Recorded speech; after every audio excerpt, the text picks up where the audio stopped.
សួស្តីអ្នកទាំងអស់គ្នាថ្ងៃនេះ admin លើកយករឿងថ្មីមួយយកមកសម្រាប់ឲ្យអ្នកទាំងអស់គ្នាមើលសម្រាប់ admin គឺ admin សម្រាប់អ្នករឿងថ្មីតែសម្រាប់អ្នកទាំងអស់គ្នាប្រហែលជាធ្លាប់មានអ្នកដែលគេធ្លាប់មើលហើយអញ្ចឹងណាអញ្ចឹងកុំឲ្យខាត់ពេកទេតោះចូលសាច់រឿងទាំងអស់គ្នាផ្ដើមនៃសាច់រឿងគឺនៅកន្លែងវាកប់ខ្មោចមួយភ្លាមនេះក៏បានឃើញតួស្រីម្នាក់បាននិយាយជាមួយនឹងពួកក្រុមចាប់ចម្រិតថាតើពួកឯងជានរណាហើយហេតុអ្វីបានជាពួកឯងនាំខ្ញុំមកទីនេះរួចហើយពួកក្រុមចាប់ចម្រិតទាំងអស់នោះក៏បាននិយាយទៅកាន់នាងវិញថាលីងរូកឺមានមនុស្សបានបង់ប្រាក់ឲ្យពួកយើងដើម្បីយកជីវិតរបស់នាងយើងកំពុងតែធ្វើតាមការបញ្ជារបស់ពួកគេអ្នកជួយយើងថែមទាំងនិយាយថារំលោភជាមុនបន្ទាប់មកចាំសម្លាប់តាមក្រោយទោះបីជានាងអាក្រក់បន្តិចប៉ុន្តែយើងទទួលយកសាច់ប្រាក់របស់ពួកគេរួចហើយរួចនាងក៏បានតបទៅកាន់ពួកអ្នកចាប់ចម្រិតនាងវិញថាអ្នកណាជាអ្នកបញ្ជាពួកឯងឲ្យធ្វើបែបនេះនាងមិនបាច់ខ្វល់ពីវាទេយ៉ាងណាក៏ដោយសូម្បីតែស្រីអាក្រក់ដូចនាងនឹងបានភ្លុករសជាតិប្រុសពិតមុននឹងងាប់ដែរ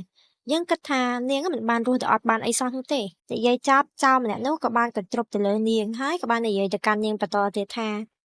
នាងពិតជាអាក្រក់ណាស់ប៉ុន្តែយ៉ាងហោចណាស់នាងនៅតែមានព្រំប្រចារីយើងគិតថាវាមិនអាក្រក់ខ្លាំងសម្រាប់យើងនោះទេរួចតួស្រីម្នាក់នោះក៏បានស្រែកទៅឲ្យពួកគេនឹងដោះលែងនាងទៅហើយនៅមានចោលមួយក្រុមទៀតដែលបានឈរមើលពួកគេនឹងក៏បាននិយាយទៅកាន់ពួកគ្នាវាថាហេកុំប្រាប់យើងថាឯងមិនអាចចាត់ការសម្រាមដូចនាងបានណានោះពិតជាគួរអរម៉ាស់ពេកហើយពេលនោះចៅម្នាក់ដែលកំពុងតែកន្ទ្របទៅលើតួស្រីម្នាក់នោះក៏បាននិយាយទៅកាន់គ្នាវាវិញថាមិនសមហេតុផលឯងគ្រាន់តែដឹងពីរបៀបដេកយើងគ្រាន់តែរីករាយក្នុងការមើលការតស៊ូរបស់ជ្រូកនេះតែប៉ុណ្ណោះពេលដែលឃើញគេហែកឲ្យខ្លួនបែបនេះស្រីម្នាក់នោះក៏បាននិយាយទៅកាន់ចៅនោះឲ្យឈប់ហើយនៅពេលដែលចៅនោះលឺអញ្ចឹង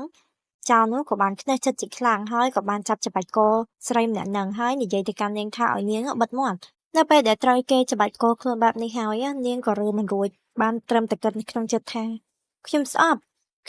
រឿងនេះណាស់ដោយការខឹងសម្បាចៅម្នាក់ហ្នឹងក៏បានច្បាច់កស្រីម្នាក់ហ្នឹងរហូតទាល់តែនាងដាច់ខ្យល់ស្លាប់ទៅនៅពេលដែលគ្នារបស់វាឃើញស្រីម្នាក់ហ្នឹងលេងកំរើកវាក៏បានទៅហៅគ្នាវាថាហេចាំបន្តិចនាងមិនកំរើកទៀតទេនាងងាប់ហើយទៅដឹងអីតើយើងមិនបានសន្យាថានឹងចាប់រំលោភនាងសិនមុននឹងសម្លាប់នាងទេឥឡូវនេះល្មិចហ្នឹងមិនក៏ឯងសម្លាប់នាងយើងមិនទាន់មានឱកាសដើម្បីបានសប្បាយនៅឡើយទេចាំអ្នកដែលបានច្បាច់កស្រីម្នាក់ហ្នឹងឲ្យស្លាប់ហ្នឹងវាមិនជឿថាស្រីម្នាក់ហ្នឹងគឺស្លាប់បាត់ទេហើយវាក៏បានរៀនដៃរត់នឹងដាល់ដល់និយាយថាហេភ្ញាក់ភ្លាមឈប់ធ្វើពុតងាប់ទៀតទៅនៅពេលដែលកំដាប់ដៃរបស់វាឆាស់នឹងទៅដល់មុខសាកសពស្រីម្នាក់ហ្នឹងហើយភ្លាមនោះក៏មានដៃមួយលើកមកចាប់ដៃវាជាប់ហើយក៏បានចាប់ច្បាច់កវាលើកឡើងលើគ្នារបស់ចៅម្នាក់ហ្នឹងឃើញអត់ស្រួលអញ្ចឹងក៏បានសួរទៅកាន់គេថាកើតអីភ្លាមក៏បានឮសូរសំឡេងកាច់កក្រាក់តែម្ដងធ្វើឲ្យគ្នាពួកវានឹងមានការភ្ញាក់ផ្អើលជាខ្លាំងព្រោះថាចៅមុនហ្នឹងគឺបានស្លាប់បាត់ហើយ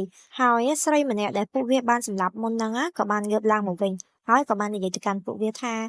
តើពួកឯងចង់សម្លាប់ខ្លួនជាការសុំទោសឬក៏ពួកឯងចង់ឲ្យយើងធ្វើវាជំនួសពួកឯងវិញពេលដែលពួកចៅហ្នឹងឃើញស្រីម្នាក់ហ្នឹងរស់ឡើងវិញពួកវាក៏បានភ្ញាក់ផ្អើលជាខ្លាំងភ្លាមពួកវាក៏បាននិយាយតបទៅកាន់ស្រីហ្នឹងវិញថាសម្រាមនេះបានសម្លាប់បងប្អូនយើងសងសឹកឲ្យគេនៅពេលដែលស្រីម្នាក់ហ្នឹងឃើញថាពួកចៅហ្នឹងមិនបានតបជាមួយខ្លួននាងក៏មិនបាននិយាយអីច្រើនដែរគ្រាន់តែទាញចុងកាបិតមួយហើយក៏សម្លាប់ពួកគេអស់ទៅពេលដែលសម្លាប់ពួកចៅហ្នឹងអស់ហើយនាងក៏បាននិយាយជាមួយនឹងខ្លួនឯងថាតើកន្លែងនេះគឺជាកន្លែងណាភ្លាមក្បាលរបស់នាងក៏ចាប់ដើមឈឺជាខ្លាំងហើយសាច់រឿងរបស់យើងក៏គេបាននិយាយឲ្យយើងដឹងថានាងគឺមានឈ្មោះថា Link Ruker មនុស្សដែលអាចជិះខ្យល់និងពពកជាអ្នកដាំដុះផ្លូវឋានសួគ៌អាណាចក្រទី3នៃនិកាយ Celestia នាងត្រូវបានគេរៀបផែនការប្រឆាំងនិងសម្លាប់ដោយព្រលឹងរបស់នាងត្រូវបានបំផ្លាញទាំងស្រុងហើយនៅពេលនេះនាងបានចាប់កំណើតនៅក្នុងខ្លួនរបស់មនុស្សដែលមានឈ្មោះដូចនាងគឺជាអ្នកនាងទី1នៃគ្រួសារលីងនៃទីក្រុងសមុទ្រក្រហម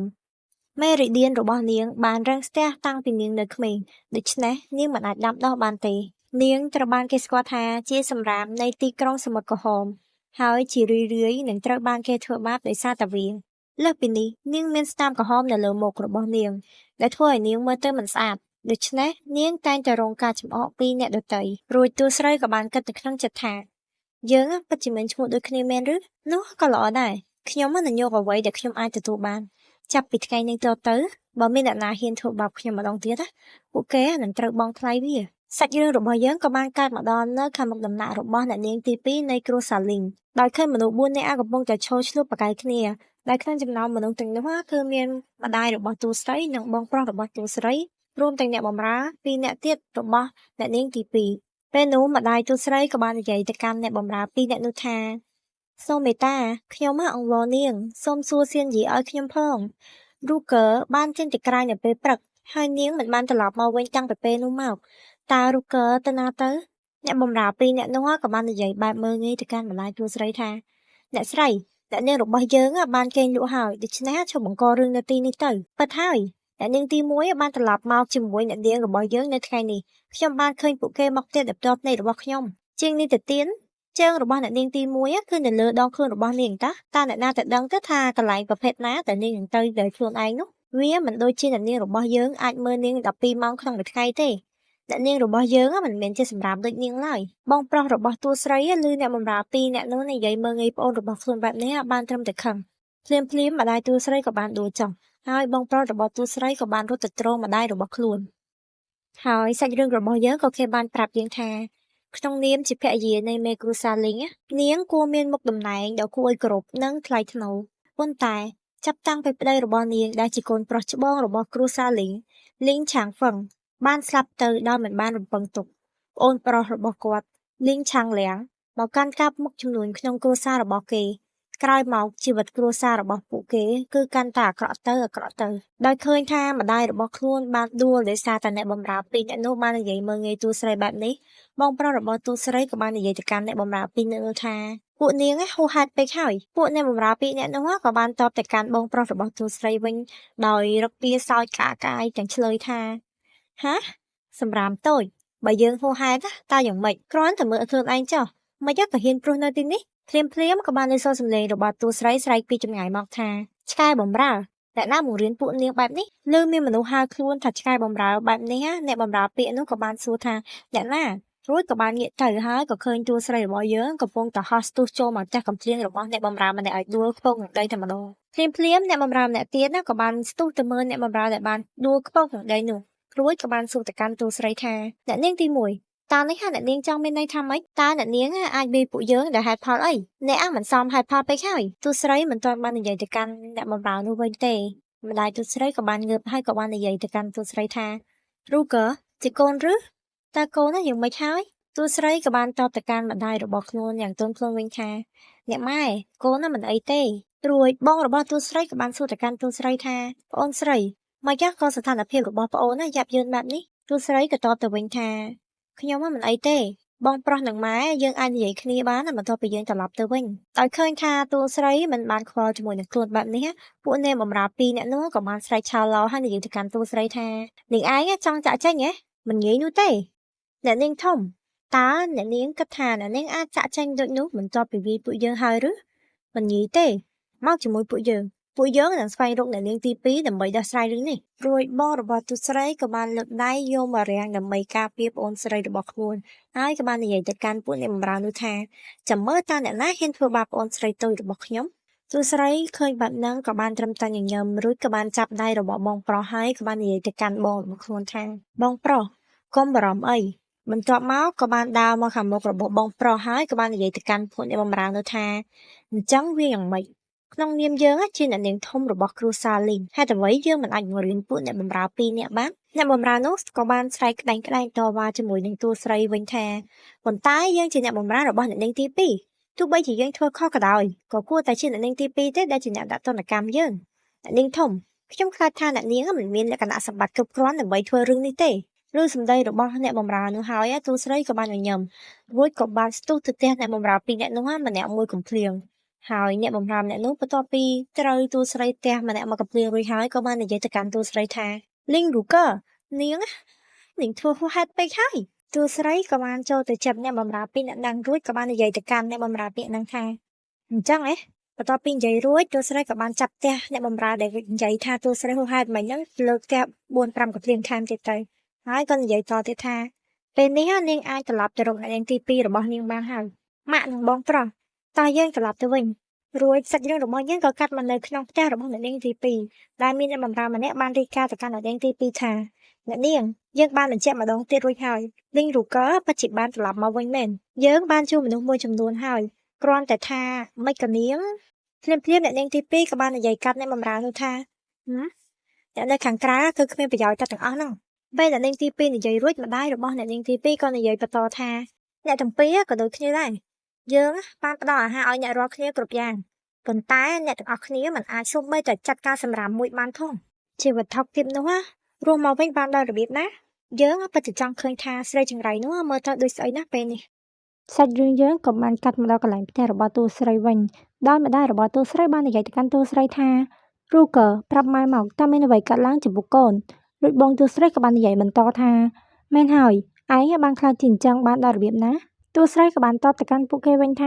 ានៅពេលរសៀលសៀននិយាយភ្លាមៗបាននិយាយថាយ៉ានហើយសៀនចង់ជួបខ្ញុំដូច្នេះខ្ញុំបានទៅទៀមតែជាមួយនឹងនាងខ្ញុំមិនចាំពីអ្វីដែលបានកើតឡើងបន្ទាប់ទេនៅពេលដែលខ្ញុំភ្ញាក់ឡើងខ្ញុំដឹងថាខ្ញុំត្រូវបាននាំទៅភ្នូរខ្មោចដល់មនុស្សចម្លែកមួយចំនួនពួកគេបាននិយាយថាវាគឺជាសៀននិយាយដែលបានបង់ប្រាក់ឲ្យពួកគេដើម្បីសម្លាប់ខ្ញុំស្ដាប់សម្ដីរបស់តួស្រីហើយធ្វើឲ្យបងប្រុសរបស់តួស្រីនឹងខឹងជាខ្លាំងក៏បានវាយតុកផាំងរួចក៏បាននិយាយថាសៀនយានាងអាក្រក់ពេកហើយ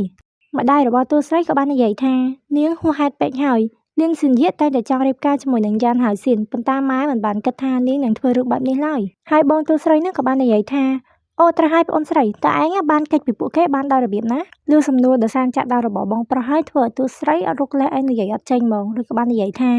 ាតាមពិតទៅបងទី3បងគួរតែដឹងថាខ្ញុំមិនអាចដាំដុះបានទេប៉ុន្តែបន្ទាប់ពីប្រហែលឆ្នាំកន្លងមកខ្ញុំបានរកឃើញវិធីដើម្បីការពារខ្លួនខ្ញុំមិនទាន់បានបង្ហាញវាដល់អ្នកដទៃទេប៉ុន្តែលើកនេះខ្ញុំមិនអាចលាក់វាបានទៀតទេបងប្រុសរបស់តួស្រីនឹងក៏តបថាអូអញ្ចឹងហ៎ឮសម្ដីរបស់តួស្រីហើយធ្វើឲ្យម្ដាយរបស់តួស្រីនឹងបានស្ទុះវឹងរត់ទៅអបតួស្រីបន្ទាប់មកក៏បាននិយាយទៅកាន់តួស្រីថាកូនដ៏កំសត់របស់ម៉ែវាជាកំហុសរបស់ម៉ែទាំងអស់ដែលកូនរងទុក្ខបែបនេះម៉ែមិនអាចការពារអ្នកទាំងពីរបានល្អទេតួស្រីក៏បាននិយាយតបទៅកាន់ម្ដាយខ្លួនវិញថាអ្នកម៉ែវាមិនអីទេមើលចុះខ្ញុំមិនកើតអីទេមិនចឹងអីខ្ញុំហត់បន្តិចដូច្នេះខ្ញុំនឹងត្រឡប់ទៅសម្រាប់ជាមុនសិនហើយបងតួស្រីក៏បាននិយាយទៅកាន់តួស្រីថាមែនហើយឯងគួរតែទៅសម្រាប់បន្តិចឯងច្បាស់កម្លាំងហើយថ្ងៃនេះរួចហើយតួស្រីរបស់យើងក៏បានចូលមកកន្លែងសម្រាប់ហើយតួស្រីក៏បាននិយាយទៅឯងថាហើយមើលទៅខ្ញុំអាចបញ្ឆោតពួកគេបានហើយថ្ងៃនេះ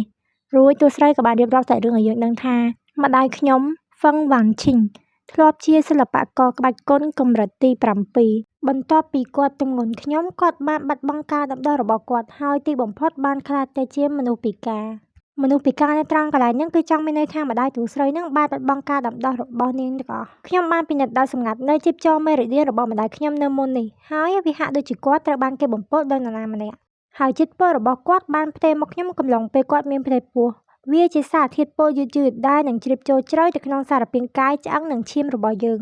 ហើយខ្ញុំមិនអាចរស់ដល់អាយុ20ឆ្នាំបានទេប្រសិនបើខ្ញុំមិនព្យាបាលជាតិពុលនេះឲ្យបានឆាប់តាមពិតនាងចំណាយលើការខិតខំប្រឹងប្រែងច្រើនណាស់ក្នុងការកម្ចាត់គ្រួសាររបស់យើងទាំងមូលមែនទេគួរស្ដាយណាស់លីងរូកឺដែលនាងធ្វើបាបពេលនេះមិនមែនជាមនុស្សដូចពីមុននោះទេបន្ទាប់ពីតួស្រីនិយាយរួចចែករឿងរបស់យើងក៏បានកាត់មកនៅថ្ងៃស្អែកដោយមានអ្នកបម្រើម្នាក់បាននិយាយទៅកាន់តួស្រីថាលីងរូកឺឆាប់ចេញក្បាលមកភ្លាមដោយអ្នកដែលនិយាយហ្នឹងមិនមែនមកតែម្នាក់ឯងទេគឺមានអ្នកនាងទី2ជាមួយនឹងអ្នកបម្រើ2នាក់ដែលត្រូវតួស្រីទះការប្រយុទ្ធមិញហ្នឹងមកដែរភ្លាមមកអ្នកបម្រើតួស្រីក៏បានស្ទុះចូលទៅក្នុងបន្ទប់តួស្រីហើយនិយាយទៅកាន់តួស្រីថាអ្នកនាងធំអ្នកនាងទី2បាននិយាយថាអ្នកនាងបានតែកំភ្លេងអ្នកបម្រើរបស់នាងដូច្នេះនាងនៅទីនេះដើម្បីដោះស្រាយរឿងនេះជាមួយនឹងអ្នកលោកស្រីនិងអ្នកប្រុសប្រាប់ថាកុំឲ្យអ្នកនាងចេញទៅក្រៅបន្ទាប់ពីស្ដាប់អ្នកបម្រើរួចធ្វើឲ្យតួស្រីរឿងមើលចិត្តតិចដែរហ្នឹងបន្ទាប់មកសាច់រឿងយើងក៏បានកាត់មកកន្លែងដែលអ្នកនាងទី2កំពុងតែនិយាយទៅកាន់ម្ដាយតួស្រីវិញថា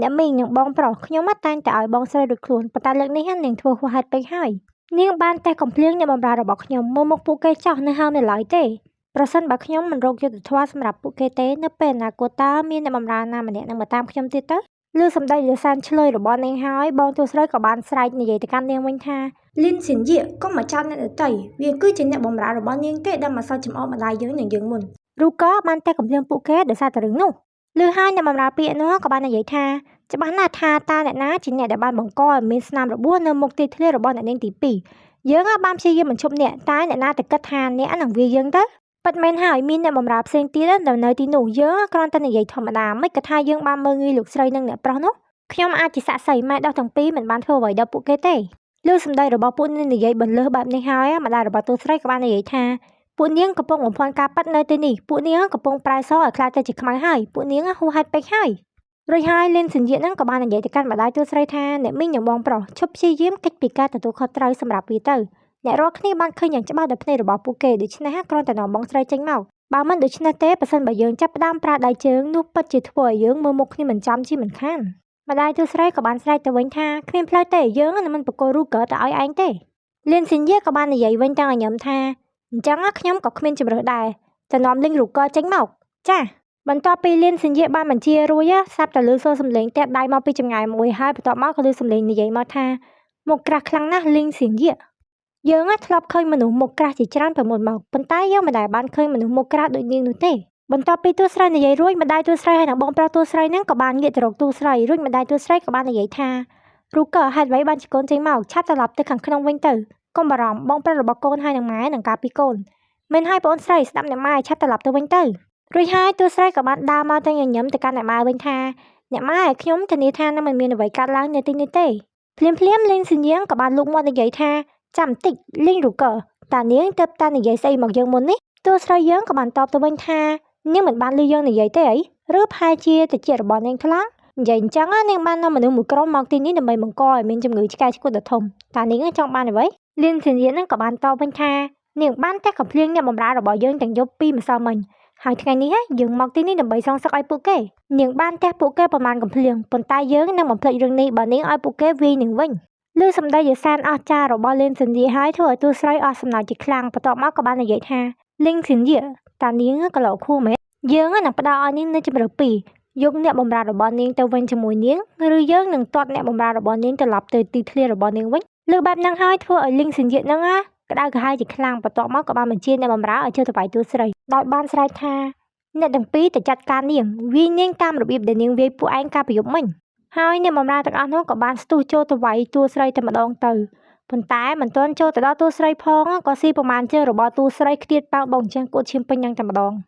ឃើញបែបហ្នឹងហើយធ្វើឲ្យលឿនសញ្ញៀហ្នឹងភ្ញាក់ផ្អើលជាខ្លាំងហើយក៏បាននិយាយទៅកាន់ទូស្រីថាលីងរូកើនាងហ៊ានតដៃវិញផងទូស្រីក៏បានតបទៅវិញថាហើយហេតុអ្វីបានជាយើងមិនហ៊ានលីងសញ្ញៀយើងថាចង់ដោះស្រាយបំណុលការពីម្សិលមិញជាមួយនាងនៅពេលដែលល្អតែវាល្អណាស់ដែលនាងមកទីនេះដោយជើងរបស់នាងផ្ទាល់នាងបានជួយយើងក្នុងការធ្វើដំណើរទៅរកនាងលើសម្ដីរបស់ទូស្រីហើយធ្វើឲ្យលីងសញ្ញៀជាមួយអ្នកបម្រើរបស់នាងហ្នឹងនឹងភ្ញាក់អស់សំណើចជាខ្លាំងរួចក៏បាននិយាយទៅកាន់ទូស្រីថាលីងរូកើតានាងកំពុងតែឈួតមែនហើយយាពេកអ្នកបម្រើដែលស៊ីប្រមាណជើងរបស់ទូស្រីបុកជាងមិញក៏បាននិយាយថានាងគ្រាន់តែជាសម្រាមតានាងគិតថានាងល្អឥឡូវនេះដោយសារតែនាងអាចវាយយើងបានឬនាងមិនដឹងពីដែនកំណត់របស់ខ្លួនសោះរួចលៀនសញ្ញៀក៏បាននិយាយថាលីងរូកើចាប់តាំងពីនាងចង់ងាប់នោះយើងនឹងសម្រេចបំណងរបស់នាងលើសម្ដេចដែលសាន់លយរបស់លីងសញ្ញៀហើយទូស្រីក៏សោចហើយនិយាយថាយើងនៅតែមិនទាន់ដឹងថាអ្នកណានឹងងាប់នៅឡើយទេទូស្រីរៀបនឹងដើរចូលទៅវាយជាមួយនឹងលៀនសញ្ញៀទៅហើយក៏ត្រូវម្ដាយរបស់ទូស្រីនឹងចាប់ដៃជាប់ហើយម្ដាយរបស់ទូស្រីក៏និយាយទៅកាន់ទូស្រីថាកូនមិនអាចទៅបានទេសៀនយាជាអ្នកក្បាច់គុណលំដាប់ទី4កូននឹងមិនអាចវាយឈ្នះនាងបានទេអ្នកម៉ែមិនបាច់បារម្ភទេហើយខ្ញុំក៏មិនអត់ឱនឲ្យពួកគេទៀតដែរនៅពេលអនាគតប្រសិនបើពួកគេហ៊ានធ្វើបាបយើងម្ដងទៀតខ្ញុំនឹងធ្វើឲ្យពួកគេសងយ៉ាងពិតប្រាកដពេលដែលលីនសញ្ញៀនឹងលើសម្ដីរបស់ទូស្រីហើយក៏បាននិយាយទៅកាន់ទូស្រីថាធ្វើឲ្យយើងសងសម្រាប់វានាងសម្ដីបានណាស់អញ្ចឹងយើងនឹងឲ្យនាងបញ្ចេញចលនាចំនួន3មុនដូច្នេះមនុស្សផ្សេងទៀតនឹងមិននិយាយថាយើងកំពុងតែធ្វើបាបនាងទេនិយាយរួចនាងក៏បានគិតក្នុងចិត្តថាខ្ញុំមិនដឹងថាសម្រាប់នេះពិតជាមានកម្លាំងប៉ុណ្ណាដែលអាចយកឈ្នះដំណើររបស់ខ្ញុំបានទេប៉ុន្តែខ្ញុំជាអ្នកក្បាច់គុណលំដាប់ទី4នាងច្បាស់ជាមិនអាចឈ្នះខ្ញុំបានឡើយលុះហើយទូស្រីក៏បានតបទៅវិញថាបើអញ្ចឹងអរគុណអញហើយបងអូនទី2ហើយទូស្រីភ្លាមក៏បានស្ទុះចូលទៅចិត្តលៀងសញ្ញៀដែលធ្វើឲ្យលៀងសញ្ញៀហ្នឹងគិតថាទូស្រីគឺលឿនខ្លាំងមែនទែនបន្ទាប់មកក៏បានដាក់ម្ដាយចំកណ្ដាលពោះលៀងសញ្ញៀធ្វើឲ្យនាងគួតឈាមប៉ោង3គីឡូម៉ែត្រទៅ